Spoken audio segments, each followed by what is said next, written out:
Hello बच्चों, स्वागत है आपका हमारे यूट्यूब चैनल में।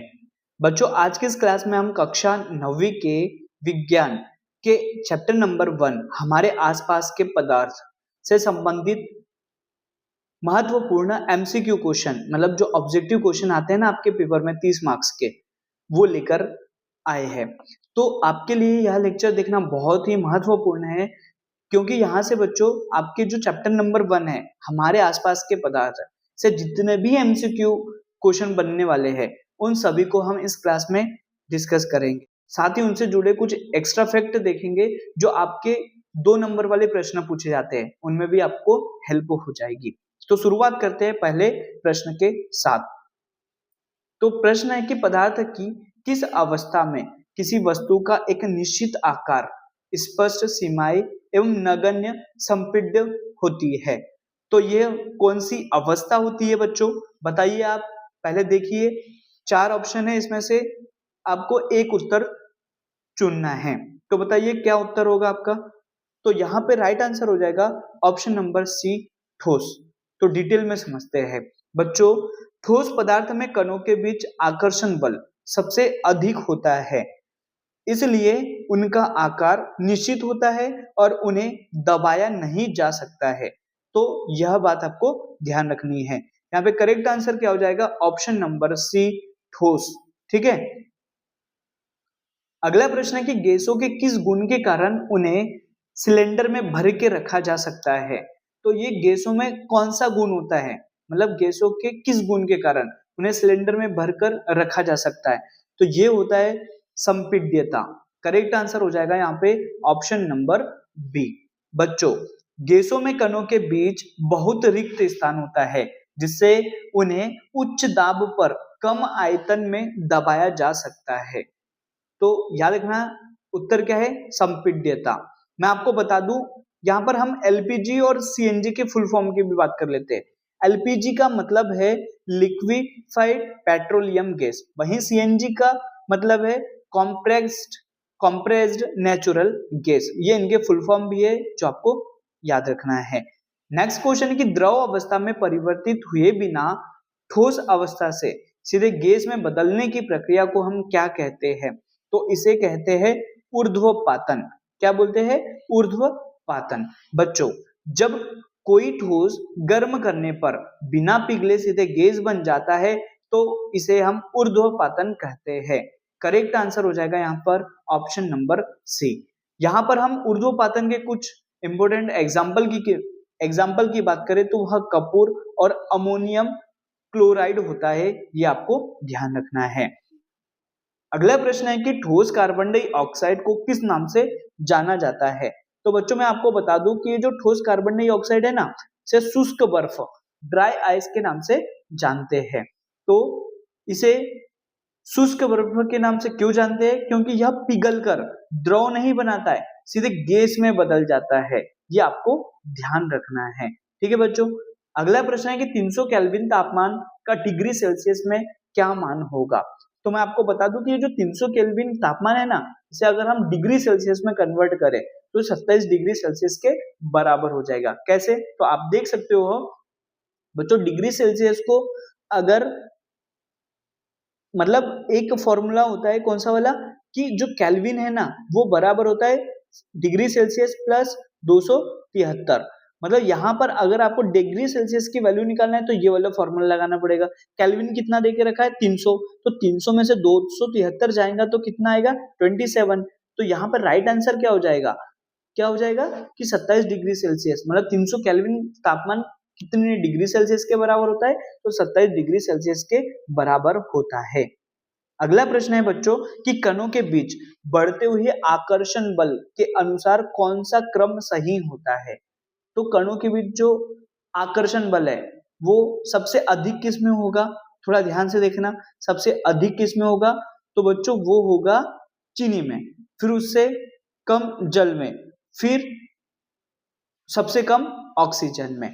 तो यहाँ पे करेक्ट आंसर क्या हो जाएगा, ऑप्शन नंबर बी। तो ऑक्सीजन सबसे कम बल होता है, मतलब ऑक्सीजन में जो अणु होते हैं वो कम पास पास होंगे, जल में थोड़ा ज्यादा पास पास होंगे और चीनी में सबसे अधिक बल होता है, मतलब अधिक पास पास होंगे। तो आकर्षण बल पदार्थ की अवस्था को निर्धारित करता है, यह आपको ध्यान रखना है। तो कणों के बीच बढ़ते हुए आकर्षण बल के अनुसार क्रम कौन सा सही है?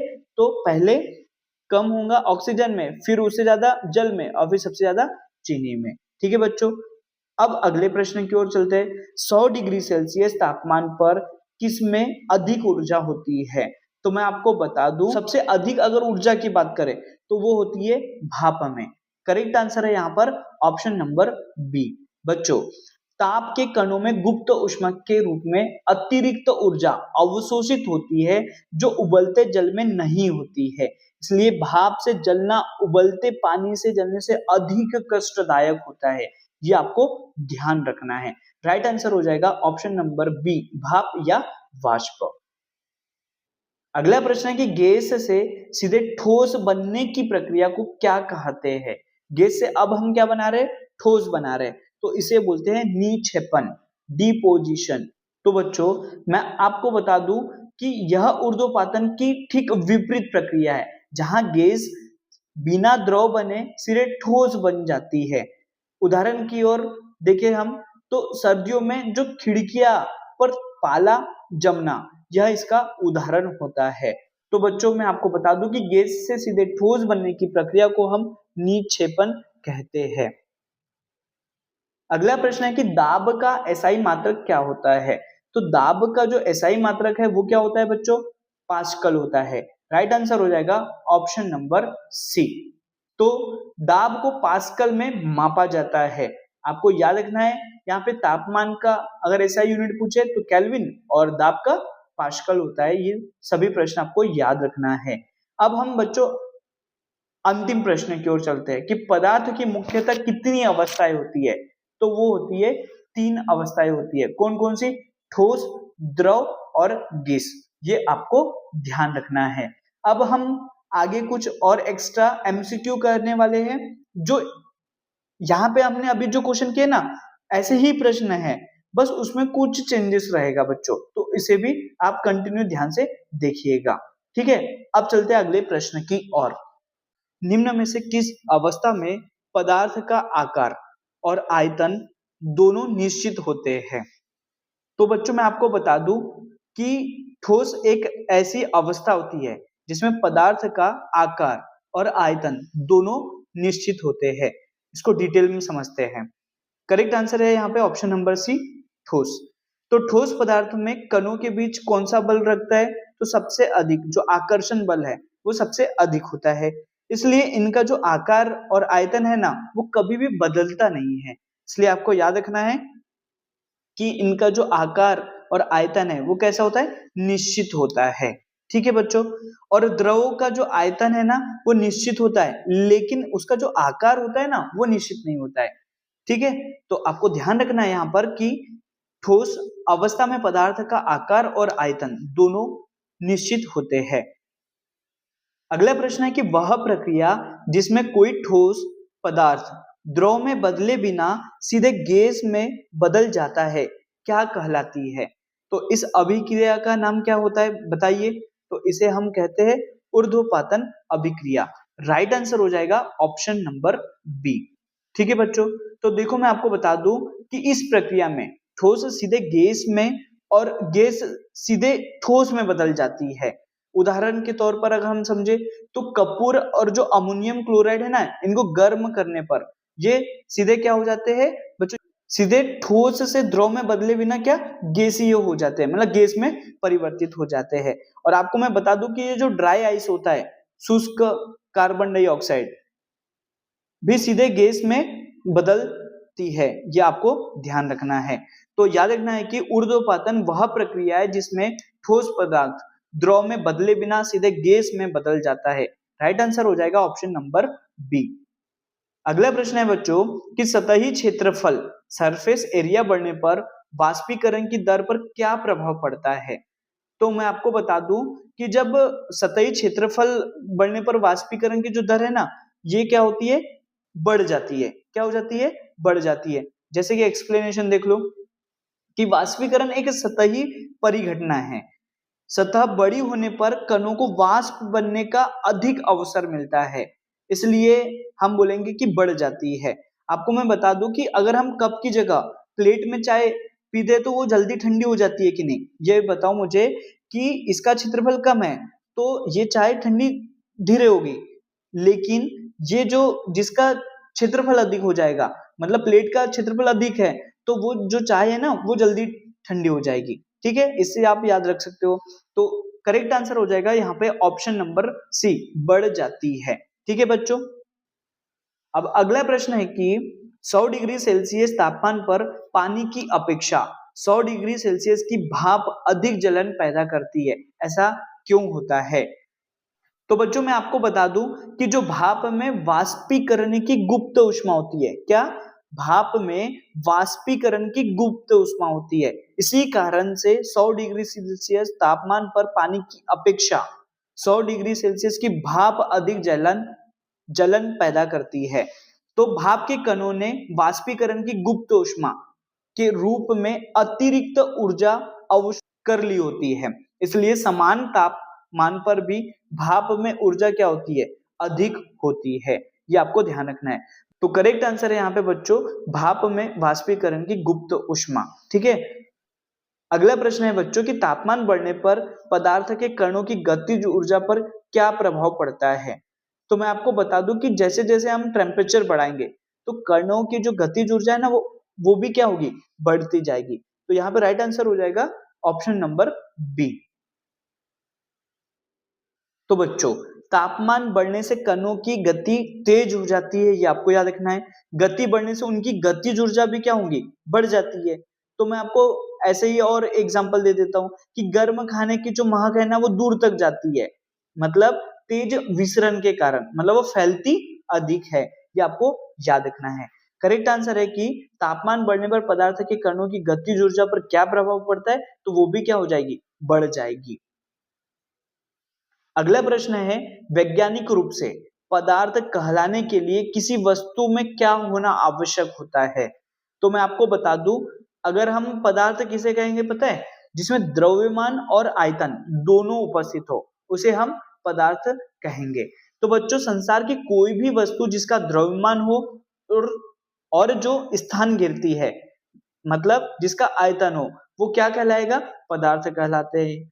वहीं पर मैं आपको बता दूं कि अगर वो एग्जाम्पल की बात करें तो पेन हो गया, हवा हो गया, पानी हो गई, कुर्सी, ये सभी किसके उदाहरण हो गए? पदार्थ के हो गए।